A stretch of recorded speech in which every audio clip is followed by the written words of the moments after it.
သူတွေဒီဝါသနာတူမိတ်ဆွေများအားလုံးပဲမင်္ဂလာပါခင်ဗျာ6လပိုင်းတရက်နေ့မှာထွက်မဲ့10ချိန်မြောက်သူတွေအတွက်ကျွန်တော်ရရှိတဲ့အကြိုက်ဆုံးတစ်ခွက်ကိုကျွန်တော်တွက်ပြပေးသွားမှာဖြစ်ပါတယ်ဝါသနာတူတဲ့မိတ်ဆွေများအကြိုက်တူတဲ့မိတ်ဆွေများလိုက်ပါကန်ဆန်းလို့ရပါတယ်ခင်ဗျာဒီနောက်မှာဘယ်လိုကြားနေလဲဆိုလို့ရှိရင်ဒီနောက်မှာ5ထိပ်ထိကြားတဲ့အတွက်ကျွန်တော်ဒီသလုံးဒီ5ဆိုပြီးကြားပြီးရတယ်ဒီသလုံး5လို့သူကကြားတယ်8ထိပ်ရှိတဲ့အတွက်ကျွန်တော်ဒီသလုံး8လို့ကြားပြီးရတယ်ဒီသလုံးဒီကျွန်တော်8လို့ကြားမှာ3ညထိပ်ရှိတဲ့အတွက်ကျွန်တော်ဒီသလုံးပေါင်းရင်3ညလို့ကြားပြီးရတယ်ကျွန်တော်ဒီသလုံးပေါင်းရင်3ညလို့သူကပြန်ရိုက်တာဒီမှာ5ထိပ်ရှိတဲ့အတွက်ကျွန်တော်ဒီသလုံးပေါင်းရင်တော့5လို့ပြန်ကြားပြီးပါတယ်ဒီသလုံးပေါင်းရင်5လို့ပြန်ကြားဖို့လည်းရှိတော့တယ်အားကြောင့်ကျွန်တော်ညမှာထိပ်စီကို5လို့ကျွန်တော်တို့5ပေါ့ဗျာဒါကျွန်တော်ရွေးချယ်ထားတဲ့ထိပ်စီပေါ့ဗျာကျွန်တော်ကြိုက်တဲ့ထိပ်စီ5ထိပ်စီကဘယ်လိုကြားနေနောင်ဘယ်လိုကြားနေလဲဆိုလို့ရှိရင်ဒီနာမှာဒီသလုံးပေါင်းခြင်းဒီ8နှစ်ခါကိုကျွန်တော်ဒီသလုံးဒီ1လို့သူရိုက်တယ်ကျွန်တော်ဒီသလုံးပေါင်းခြင်းဒီ3ညနှစ်ခါဒီသလုံးခွန်ဒီသလုံးပေါင်းခြင်းဒီ2လို့သူရိုက်တယ်ဆိုဒီသလုံးပေါင်းခြင်းဒီ2နှစ်ခါဆို4လို့သူကြားတယ်ဒီသလုံးပေါင်းခြင်းဒီ3နှစ်ခါဒီသလုံးပေါင်းခြင်း5ဖြစ်ဖို့အတွက်သူက5ထိပ်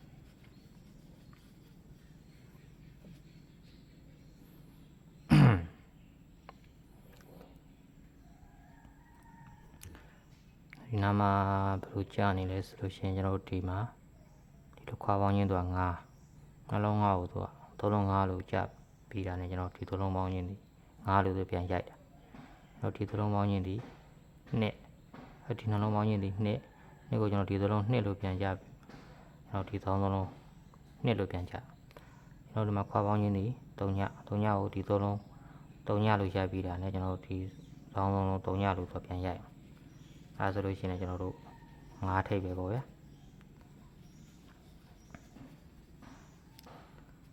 5ထိ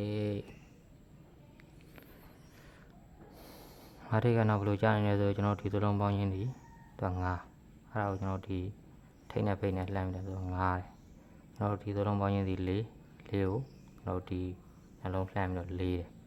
ဒီသလုံးပေါင်းရင်းဒီ5ကိုကျွန်တော်တို့2နဲ့3နဲ့ဒီသူက5လို့ရိုက်တယ်ကျွန်တော်ဒီသလုံးပေါင်းခြင်းဒီနှစ်ကိုကျွန်တော်တို့ဒီလိုနှစ်ဖို့အတွက်လဲကျွန်တော်တို့5ထိပ်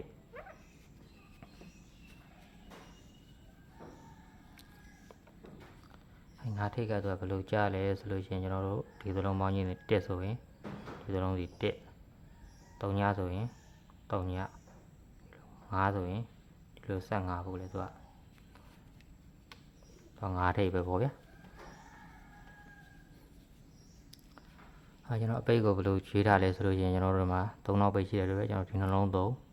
6နောက်ပိတ်ရှိတဲ့အတွက်ဒီနှလုံး6 9နောက်ပိတ်ရှိတဲ့အတွက်ဒီနှလုံး9 4နောက်ပိတ်ရှိတဲ့အတွက်ဒီနှလုံး4ကျွန်တော်တို့2နောက်ပိတ်ရှိတဲ့အတွက်ဒီနှလုံး2ဖြစ်ဖို့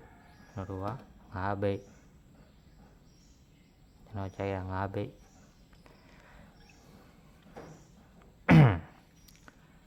5ပိတ်ကဘယ်လိုကြားနေလဲဆိုလို့ရှိရင်ကျွန်တော်တို့ဒီသလုံးပေါင်းရင်းဒီဒီသလုံးကိုပြန်ပြီးတော့တက်တယ်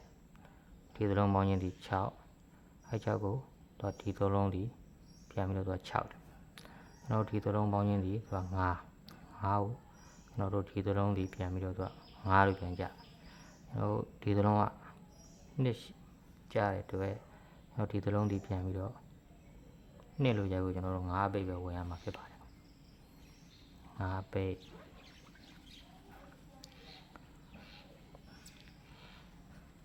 တော့5ပိတ်ဘယ်လိုကြားနေလဲဆိုလို့ရှိရင်ဟိုဒီနှလုံးသူက5လို့ရိုက်တာနဲ့ကျွန်တော်တို့ဒီပိတ်နဲ့ဒီပိတ်ဒီလှမ်းပြီးတော့သူက5မယ်ကျွန်တော်တို့ဒီနှလုံး3လို့ကြားပြီးတော့ ਨੇ ဒီအပိတ်နဲ့ဒီပိတ်ဒီ3လို့သူကပြန်ရိုက်တယ်နောက်ဒီနှလုံးဒီ6လို့ရိုက်တာ ਨੇ နောက်ဒီနောက်ပိတ်နဲ့ဒီနောက်ပိတ်ဒီ6လို့သူကပြန်ရိုက်နောက်ဒီနှလုံးဒီ9လို့ကြားတာ ਨੇ နောက်ဒီအပိတ်နဲ့ဒီပိတ်ဒီ9လို့ပြန်ကြဖို့အတွက် ကျွန်တော်တို့5ပိတ်ဝင်ရမှာဖြစ်ပါတယ်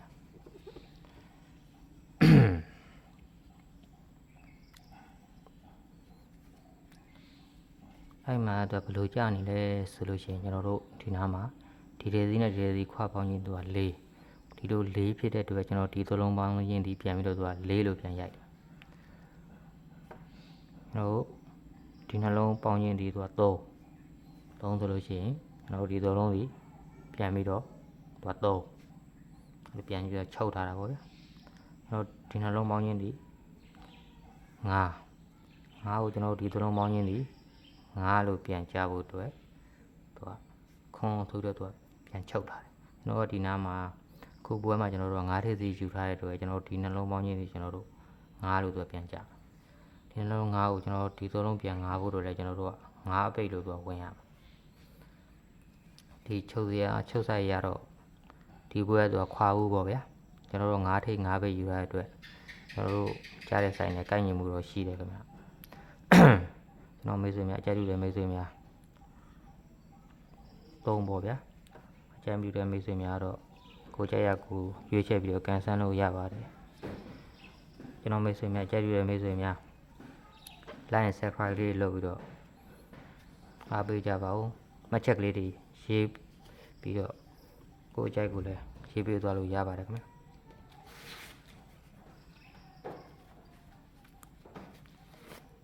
ကျွန်တော်ဒီနားမှာကျွန်တော်တို့5ထိပ်5ပိတ်ယူပြီးတော့ကျွန်တော်တို့အလဲတိုင်းကဘယ်လိုကြားနေလဲဆိုလို့ချင်းကျွန်တော်တို့ဒီသလုံးပေါင်းခြင်းဒီ4အဲ့4ကိုကျွန်တော်တို့ဒီသလုံးဒီဆို4လို့တော့ပြန်ရိုက်တာကျွန်တော်တို့ဒီသလုံးပေါင်းခြင်းဒီ3ကိုကျွန်တော်တို့ဒီသလုံးဒီ3လို့တော့ပြန်ကြကျွန်တော်တို့ဒီသလုံးပေါင်းခြင်းဒီသူက3ကိုကျွန်တော်ဒီသလုံးဒီ3လို့တော့ပြန်ကြကျွန်တော်ဒီပွဲစဉ်အတွက်ကျွန်တော်တို့ဒီသလုံးဒီသူက1လို့တော့ရိုက်ထားတဲ့အတွက်ကျွန်တော်တို့ဒီသလုံးပေါင်းခြင်း1ဖြစ်ဖို့ကျွန်တော်တို့2လို့ဝင်ပေးရမှာဖြစ်ပါတယ်ဟော2ခါပေါ့ဗျာ2ခါ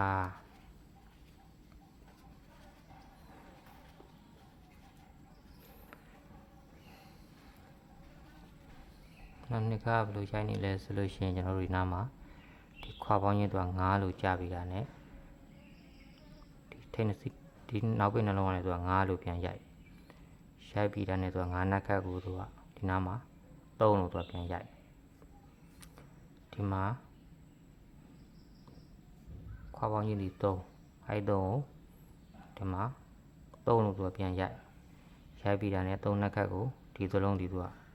9လို့သူပြန်ရိုက်နောက်ဒီနားမှာခွာပေါင်းခြင်းဒီ6ခွာပေါင်းခြင်း6ကိုဒီနောက်ပိတ်နဲ့ဒီနောက်ပိတ်ဒီ6လို့ပြန်ရိုက်ပြီးတော့6နှက်ခတ်ကိုဒီ3လို့9လို့ပြန်ရိုက်ဖို့အတွက်လည်းကျွန်တော်တို့နှစ်ခါဝင်ပေးရမှာဖြစ်ပါတယ်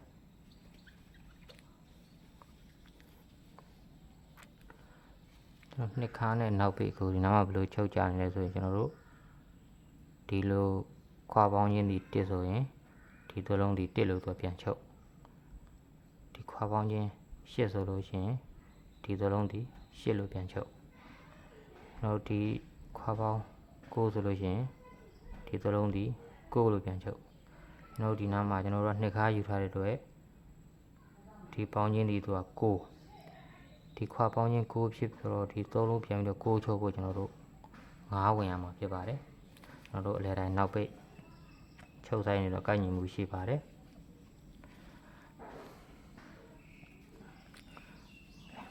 ရှေးပေါင်းခြင်းရဲ့ break ရဲ့ချုပ်ဆိုင်ပြပြီးတော့ကျွန်တော်တက်တဲ့မူကိုရန်နာမှာဖြစ်ပါတယ်အကြိုက်တူတဲ့မိတ်ဆွေများကန်ဆန်းလို့ရပါတယ်ခင်ဗျကျွန်တော်ဒီညမှာဘယ်လိုကြားနေလဲဆိုလို့ရှိရင်ဟိုညမှာရှင်းလုံးပေါင်းခြင်း3လို့ရိုက်ပြီးရတယ်ကျွန်တော်တို့ဒီနောက်ပိတ်နဲ့ဒီရှင်းလုံးခွန်နဲ့3လို့ကြာပြီးရပြီးတာနဲ့ကျွန်တော်တို့ဒီပိတ်နဲ့ဒီပိတ်နဲ့3လို့တော့ပြန်ပြီးတော့ချုပ်တယ်ခင်ဗျကျွန်တော်ဒီနားမှာခွာပေါင်းခြင်းက6ကိုကျွန်တော်တို့ဒီ9နောက်ပိတ်နဲ့ဒီရှင်းလုံးခွန်နဲ့6လို့ရိုက်ပြီးကျွန်တော်တို့ဒီနောက်ပိတ်နဲ့ပရိတ်လေးနဲ့6လို့တော့ပြန်ချုပ်နောက်ဒီနားမှာခွာပေါင်းခြင်းက9လို့ရိုက်ပြီးတာနဲ့ကျွန်တော်တို့ကျန်တဲ့ဘွယ်ကဒီ4နောက်ပိတ်နဲ့ ရှင်းနှလုံးတင်းတဲ့သူက9လို့ပြန်ချုပ်ပြီးတော့ကျွန်တော်တို့ခွန်နောက်ပိတ်နဲ့ရှစ်ပရိတ်နဲ့9လို့ပြန်ချုပ်9လို့ပြန်ချုပ်ပြီးတော့ကျွန်တော်တို့ကျန်ဘွဲ38ခွန်လို့ဆိုကြာဒီဘွဲတော့ကတော့ကျွန်တော်တို့ခွာပေါင်းခြင်းဒီဘွဲ6လို့ရှိနေပြီ6ရှိနေတဲ့အတွက်ကျွန်တော်တို့ဒီနောက်ပိတ်နဲ့ရှင်းနှလုံးနဲ့6ဖြစ်ဖို့အတွက်ရှင်းနှလုံးပေါင်းခြင်းခွန်ကျွန်တော်တို့52အတွဲယူထားတဲ့အတွက်ဒါကိုက်ညီမှုရှိတယ်ခင်ဗျအဲ့လို6လို့ရိုက်ပြီးတာနဲ့ကျွန်တော်တို့ဒီနောက်ပိတ်နဲ့ဒီပရိတ်ဒီ6လို့ပြန်ချုပ်ရမှာဖြစ်ပါတယ်ကျွန်တော်တို့က2ပရိတ်ယူထားတဲ့အတွက်ကျွန်တော်တို့9နဲ့9 2ပရိတ်ယူထားတဲ့အတွက်ဒီနောက်ပိတ်နဲ့ပြန်ပြီးတော့ခွန်နောက်ပိတ်နဲ့ပြန်ချုပ်ရင်လည်းပေါင်းခြင်း6လို့သူကပြန်ကြနေတာဖြစ်ပါတယ်ခင်ဗျကျွန်တော်တို့ရှေ့ပေါင်းခြင်းရောပရိတ်လိုက်အောင်၄ပင်ကူဆက်ပြီးတော့ပေးမယ်ဆိုလို့ရှိရင်တော့ကျွန်တော်တို့ချုပ်ဆိုင်နေရောအကုန်ကိုက်ညီမှုရှိပါတယ်ခင်ဗျကျွန်တော်ဒီဝဲကိုအကောင်းဆုံးအကြရွေးချယ်တဲ့ခဏတော့ကျွန်တော်တို့50နှစ်အတွဲနဲ့9နှစ်5ဖြစ်ဆိုတော့တကွက်ကောင်းပါခင်ဗျာကျွန်တော်မိတ်ဆွေများအကြိုက်တဲ့မိတ်ဆွေများကန်ဆန်းနိုင်ပါတယ်ခင်ဗျာအကြိုက်ဒီလို့ရှိရင်ကျွန်တော် like and subscribe လေးပေးပြီးတော့comment မှာမှတ်ချက်ကလေးလည်းရေးပြီးလို့ရပါတယ်ကျွန်တော်ဒီပွဲစဉ်မှာကောင်းဆုံးကျွန်တော်အကြိုက်ဆုံးတစ်ခွက်ကောင်းတော့9နှစ်5ပါခင်ဗျာကျွန်တော်အရန်အနေနဲ့ကတော့ကျွန်တော်တို့9 8 9ရဲ့9နှစ်5 1နှစ်5ကျွန်တော်ဒီအရန်ထိုးခြင်းတဲ့မိတ်ဆွေများအရန်3ခွက်တော့ထိုးပါဗျာကျွန်တော်ဂျာရက်မှာတင်ပြီးတယ်381ဆိုတဲ့ခဏနဲ့ကျွန်တော်ပရိတ်နှစ်နဲ့ကိုက်ညီမှုရှိနေပါတယ်ကျွန်တော်ဒီပရိတ်နှစ်ကိုလည်းလက်ဖေးကိုပုံရုံဘူးလေးတော့ကန်ဆန်းထားဖို့ဗျာသူကလည်းကြားဆိုင်ရှိတယ်ခင်ဗျာဒါမှတစ်ခွက်ကောင်းမှာထိုးခြင်းတဲ့မိတ်ဆွေများတော့ဒီခဏတစ်ခွက်ကောင်းရွေးချယ်ပြီးကန်ဆန်းကြပါဗျာကျွန်တော်မိတ်ဆွေများအားလုံးကံကောင်းကြပါစေ